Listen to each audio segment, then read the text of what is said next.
Masya Allah. Ada sini ya. Alhamdulillah.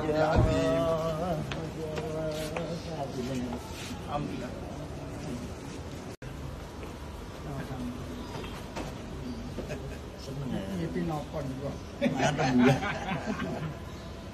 Masya Allah. Gak sampai 12.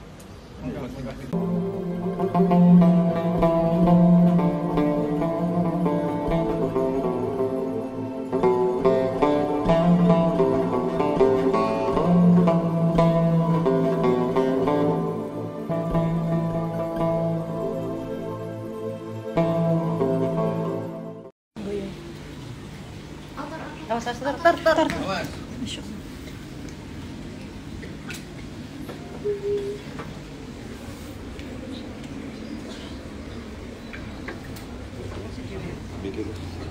Ya, ini dia. Dah ke sana. Batan ya. Sampun ya.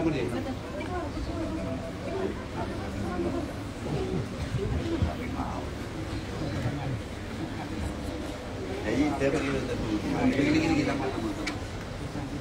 Monggo.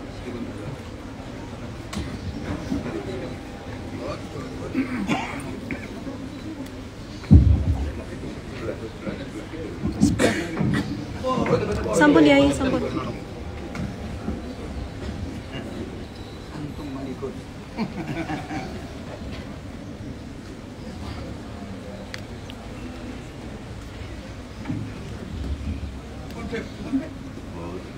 Bon.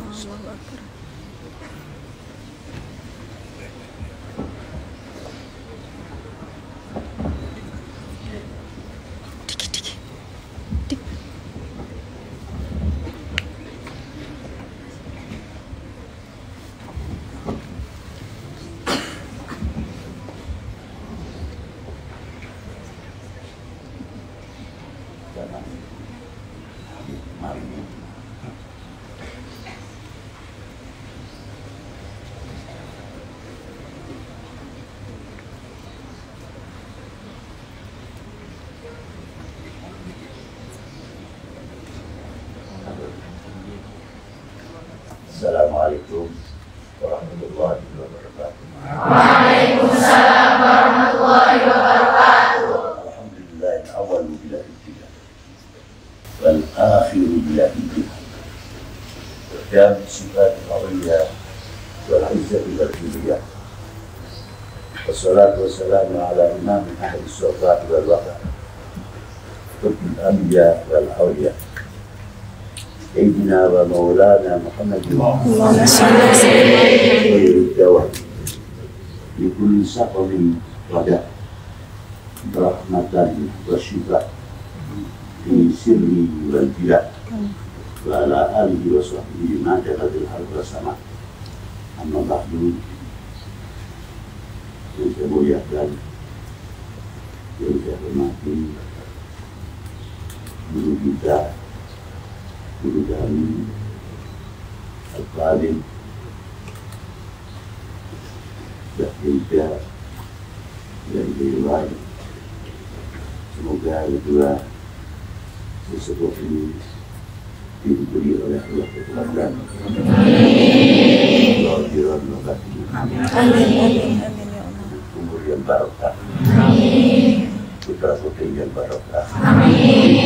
Ilmu yang barokah. Sehat walafiat. Hidup di dunia wal akhirah. Yang saya hormati para asatidz, para pendidik,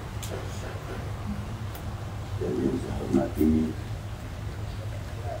para pengurus pondok pesantren, induk, pelosok, dan yang saya hormati para pendayuan dari santai hati. Kalian semuanya adalah kebanggaan kami. Bagaimana tidak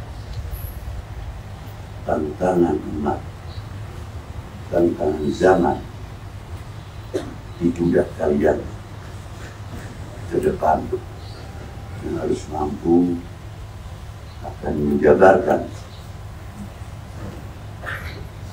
dogma apa yang ada di dalam Al-Quran, keuniversalan yang ada di dalam dogma, dan university apa yang ada di dalam keuniversalan Al-Quran. Quran tidak sekadar masalah menerangkan akidah, dan tidak sekadar menerangkan tentang halal haram, tapi sangat ilmiah, sangat rasional.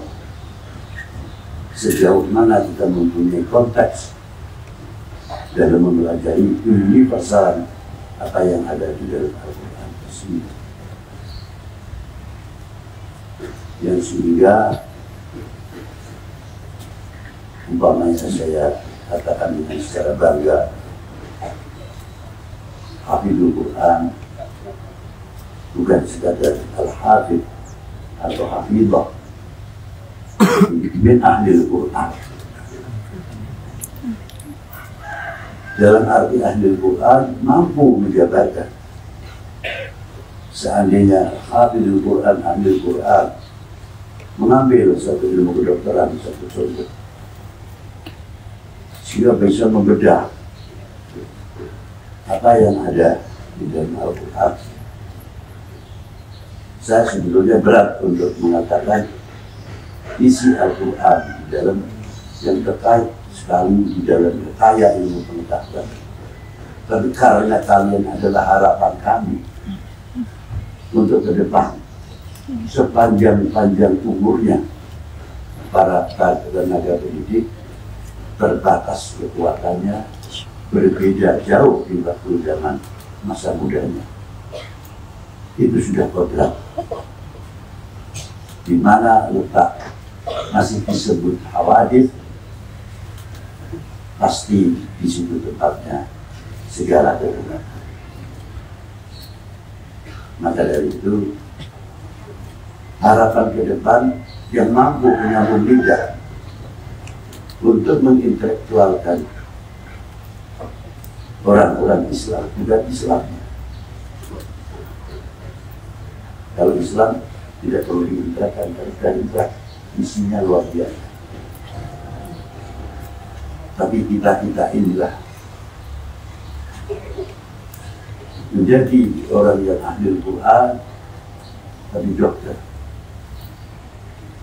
Dokter tidak cukup ahli dokter saja, tapi dokter ahli bedah, ahli internis, ahli pankreas, ahli ginjal, ahli hati, IT, ahli liver, atau ahli dalam jantung, paru-paru, spesialisnya.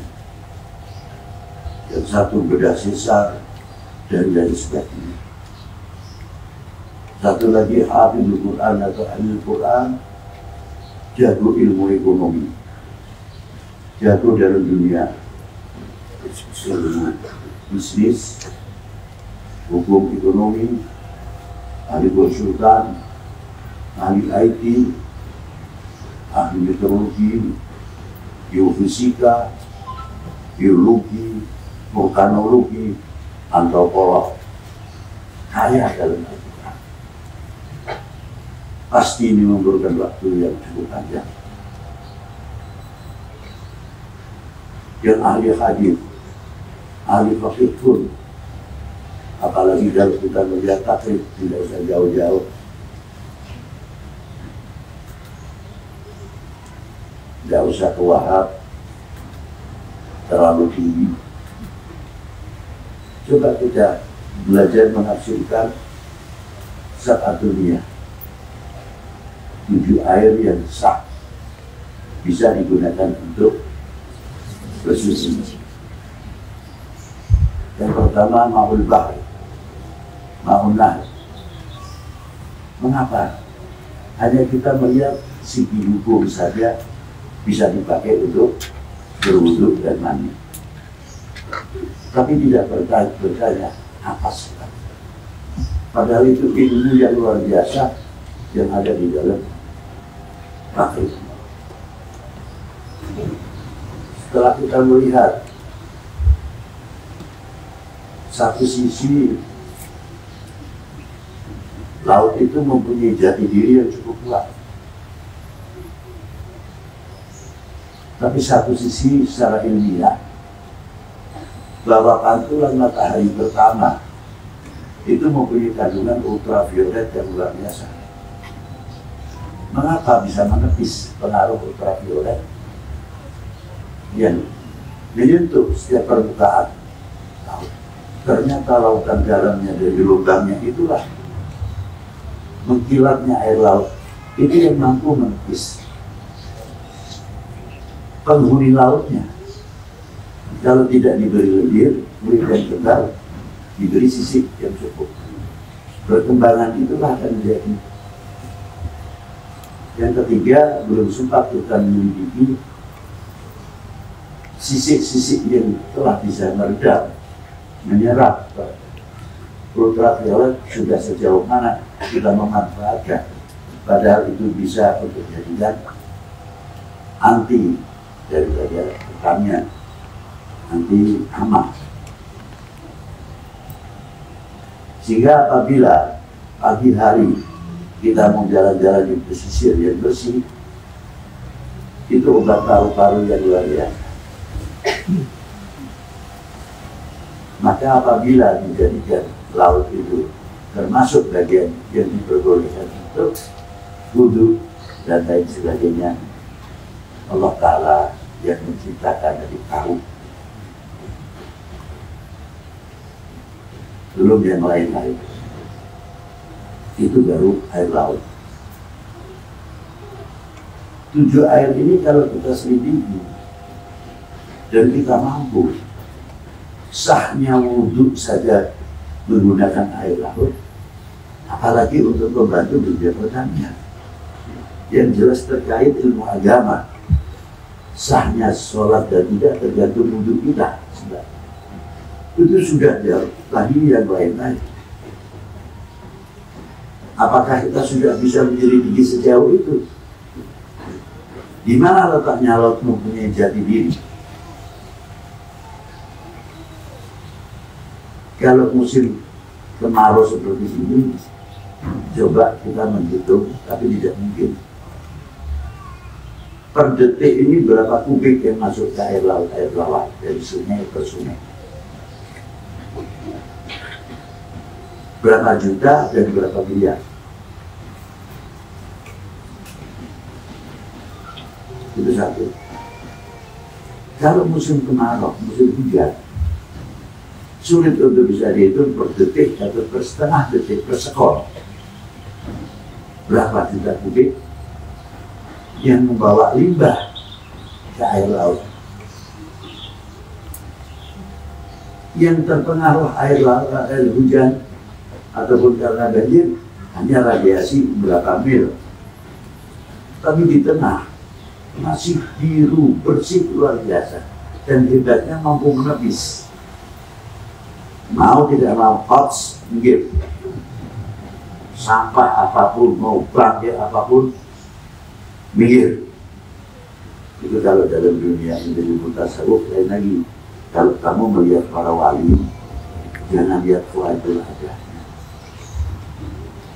Itu lautan, bangkai masuk, limbah masuk, tapi tidak mampu mempengaruhi air laut. Apapun yang masuk ke air laut, ma'alaihi tabayya, laisa alaihi tabayya, tidak bisa berubah. Sah saja buat wudhu, sah saja buat mandi. Karena apa? Lebih daripada miliaran dua kurah. Bukan cukup dua kurah, tapi miliaran dua kurah. Karena apa? Laut mempunyai jati diri. Yang kedua, banjir seperti apa? Tidak bisa mempengaruhi laut, merubah air asinnya. ini kan berantas besar banjir, Bengawan Solo banjir. Saya belum pernah lihat, asalnya air laut menurun. Loh, tapi lu banjir, masa iya? Ambil satu gelas, luas asin banget ini, lalu ya kondi. Malah justru naik nasinya. Jadi laut dia mempunyai pendirian. Apalagi kalau orang ahli sunnah wal jamaah, harusnya kan harus lebih luar biasa kayak laut. Masa kalah dengan laut pendirian? Aneh, bener dan ajaib gitu. Itu kan. Harus mempunyai pendirian yang kuat. Itulah saya ambil sedikit supaya kita mempunyai sebagai seorang santri mempunyai ciri khas. Apa ciri khas santri? Jati diri. Apa sebagai seorang santri mempunyai 3 hal. Di samping satu sisi agama jelas, tapi mempunyai kehormatan bangsa, harga diri bangsa, jati diri bangsa yang tidak bisa dipengaruhi apa-apa dan tidak mudah kena hoax untuk mempengaruhi memecah NKRI. Tetap mempunyai pendirian NKRI harga mati. Harusnya kan begitu. Tunjukkan santri-santri kami bahwa kami adalah orang-orang NKRI harga mati. Itu saja, begitu aja kalau repot kalian disuruh. Itulah satu contoh. Maka dari itu, tapi semua kebaikan itu akan mendapatkan 2 hal.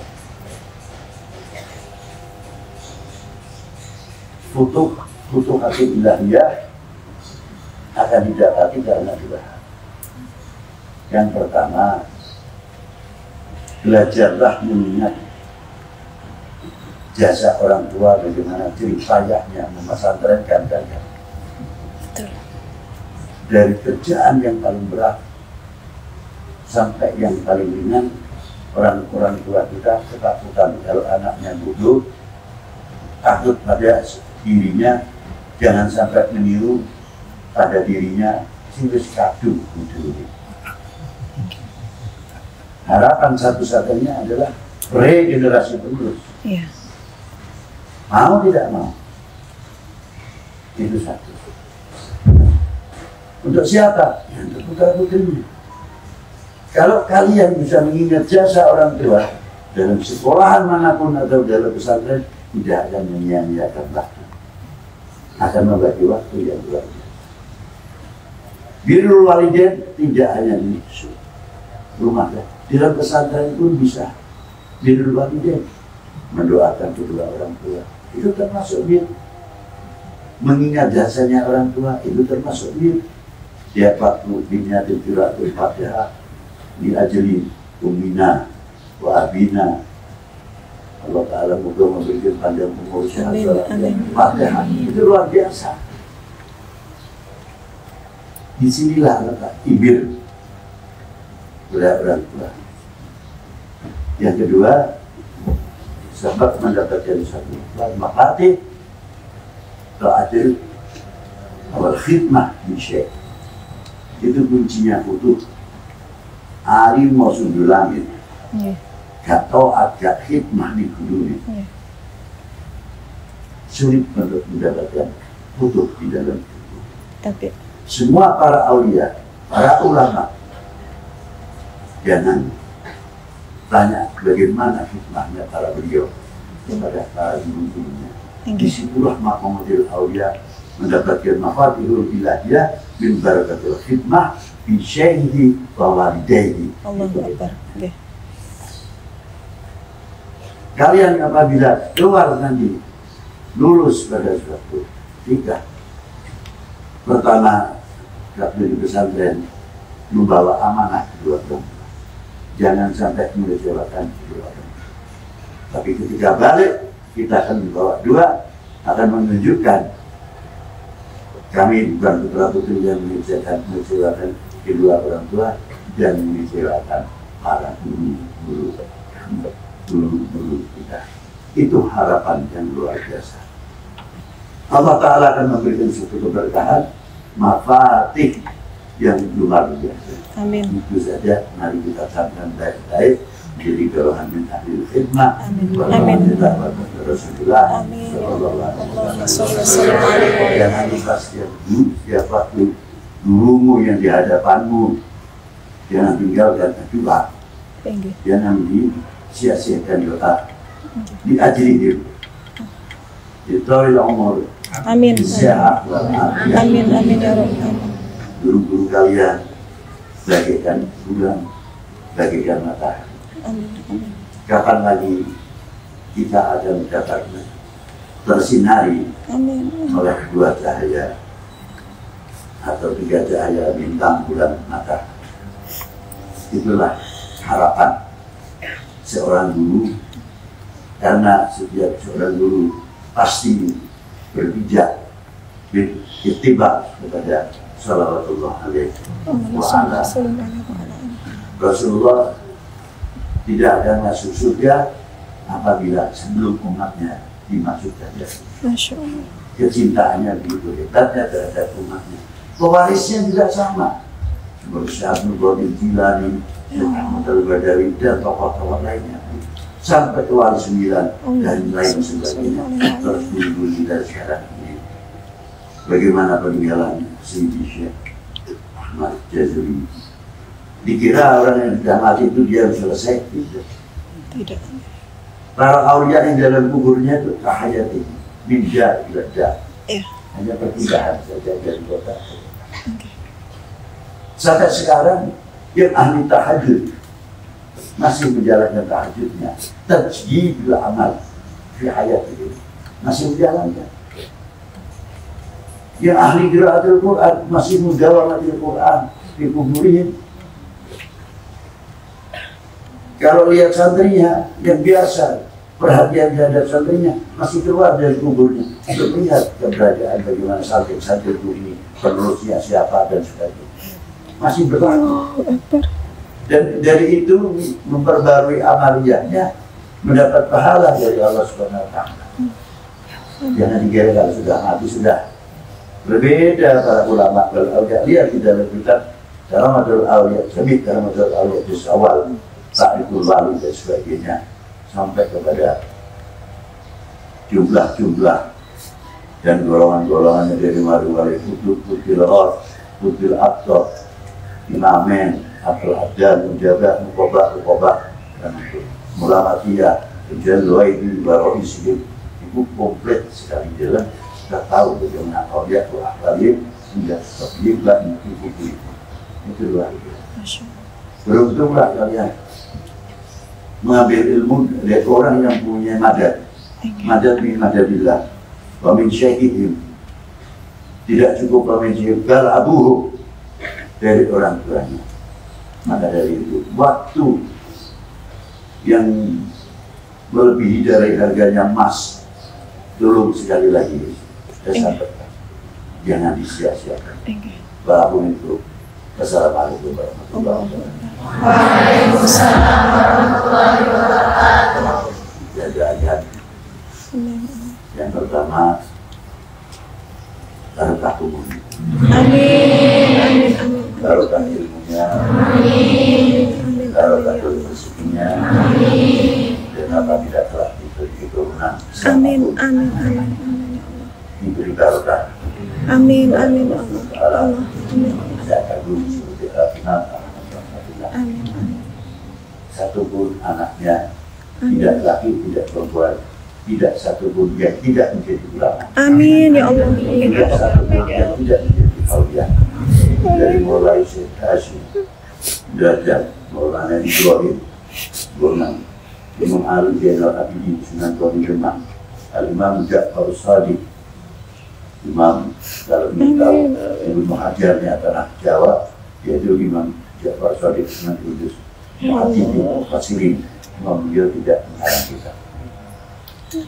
Syekh Ahmad, Sunan Lamongan, Imam Ali Zainal Abidin, Sunan Koni Demak, tokoh tasawuf dan fuqaha, Raden Abdul Jalil bin Ahmad Rahmatullah di makam Jabal.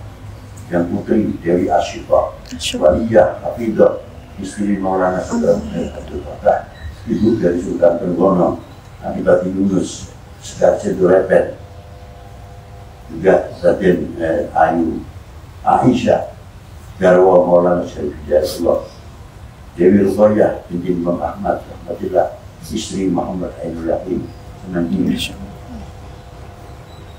Ada lagi Dewi Hati namanya Hafsah, dulu dari istri dari Syekh Ahmad Al-Yamani, dan Sayyidah Mutmainah dikenal Ratu Greng, istri dari Syekh Sunan Model Abdul Rahman Arumi. Itu luar biasa, tidak yang laki tidak perempuan. Saya kagum, maka saya sering tawasul kepada beliau, kepada Sultan Rahmatullah, jahidin, semoga kalian Amin, amin, amin ya Allah. seperti apa yang Amin, di dalam amin. riwayat hidup dan Amin. Quran Amin ya Allah. Amin, amin, amin, amin. itulah Amin, doa barakallah. Amin, barakallah. yang perlu kita camkan. Amin, Kita amin, ingat-ingat, amin, semoga Allah salam kabulkan. amin, amin ya Allah. Amin ya Allah. Terima kasih banyak Allahumma shalli wa sallim mau mendengarkan. Semoga Allah salam bermanfaat. Jazakumullah, jazakumullah.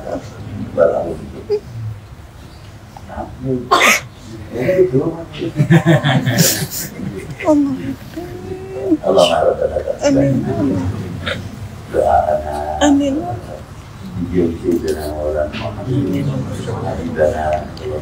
Allahumma shalli wa sallim alaihi wa ala alihi. Allahumma nawwir qulubana wa Amin, amin.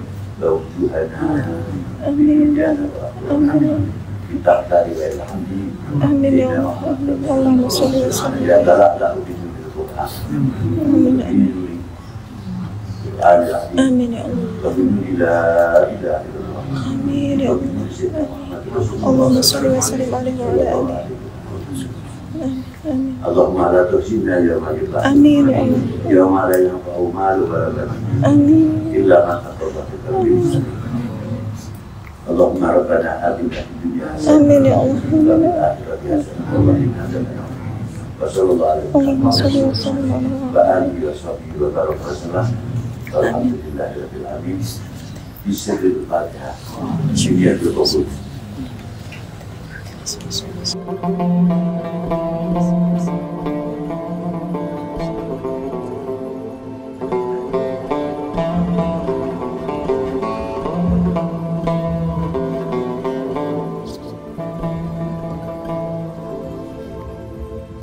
Alhamdulillahirabbil alamin.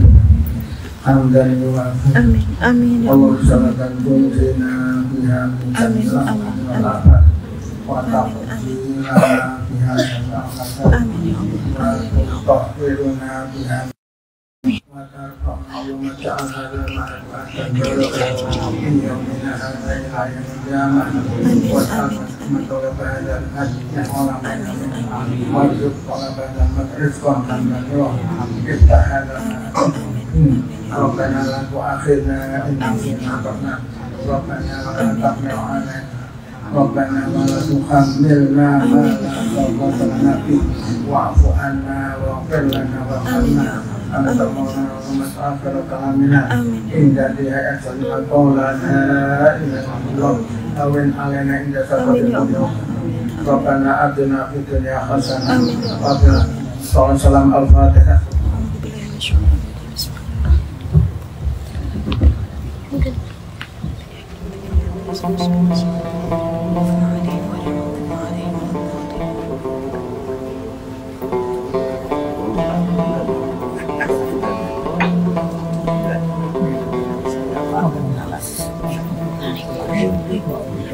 Naik sungkem, naik sungkem. Assalamualaikum. Waalaikumsalam. Udah. Mas.